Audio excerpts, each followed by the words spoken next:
এখন আমি যেই পেশেন্টের গ্লুটাথিয়ন ইনজেকশনটা দিচ্ছি ফেসে, ওনার ফেসের এই অংশগুলোতে এবং ফোরহেডে কিন্তু প্রচুর কালো দাগ ছিল। ওনার সেশন নেওয়ার পর ওনার ফেসটা দেখেন একেবারে কিন্তু ক্লিন হয়ে গেছে।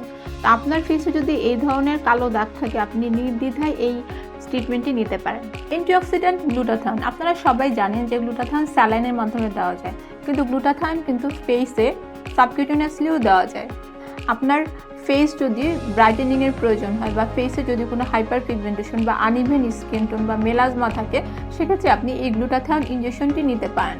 গ্লুটাথিয়ন ইনজেকশনের সাথে ভিটামিন সি এবং আলফা রুটিন মিশানো হয়, যেটা আপনার স্কিনের আনইভেন স্কিন টোনটা কাটাতে এবং স্কিনটাকে ব্রাইট করতে অনেক হেল্প করে। এই প্রসিডিউরটা 3টা স্টেপে করা হয়। প্রথমে পেশেন্টের ফেসকে লোকাল অ্যানেস্থেটিক ক্রিম দিয়ে নাম্ব করে নেওয়া হয়, যাতে পেশেন্ট ইনজেকশনে ব্যথা না পায়। এরপর ইনজেকশনটা পুশ করা হয় সাবকিউটেনিয়াসলি এবং একেবারে ছোট নিডেল দিয়ে, এবং এরপরে পেশেন্টের ফেসে একটা মাস্ক দেওয়া হবে, যেটা স্কিনটাকে ব্রাইটেনিং করবে।